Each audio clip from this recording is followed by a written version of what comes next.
Face print, Epson L3250. Ayan yung nozzle check niya, oh. Pangit. Ayan. Model. Walang blank. Ayan, yung gagawin natin. Ayan, baklasin natin yung ampere. Tapos, lagyan natin ang cleaning solution ang red. Ayan ang gamit natin, cleaning solution.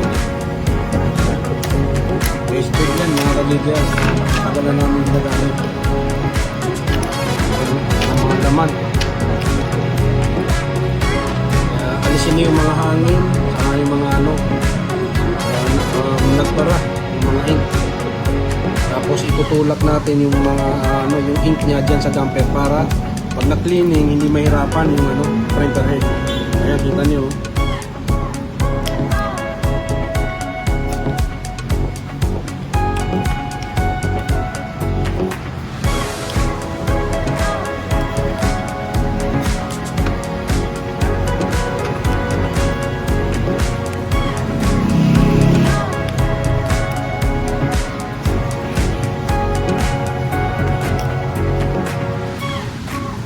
Madalas to nangyayari sa mga Epson.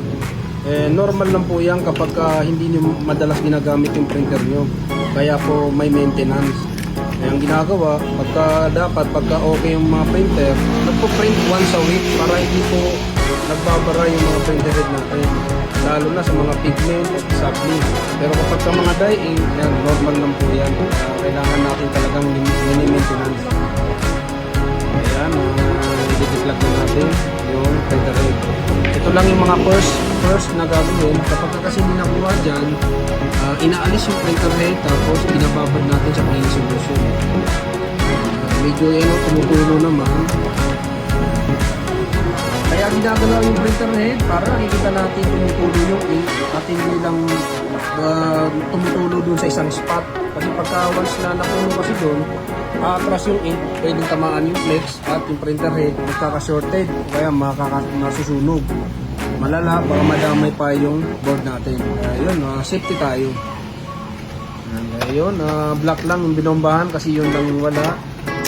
Tara, testing natin.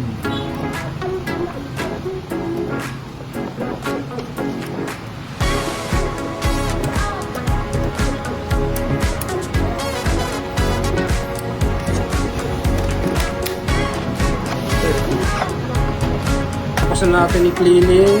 Ayan, tingnan naman natin yung resulta, yung nozzle check. Ayan.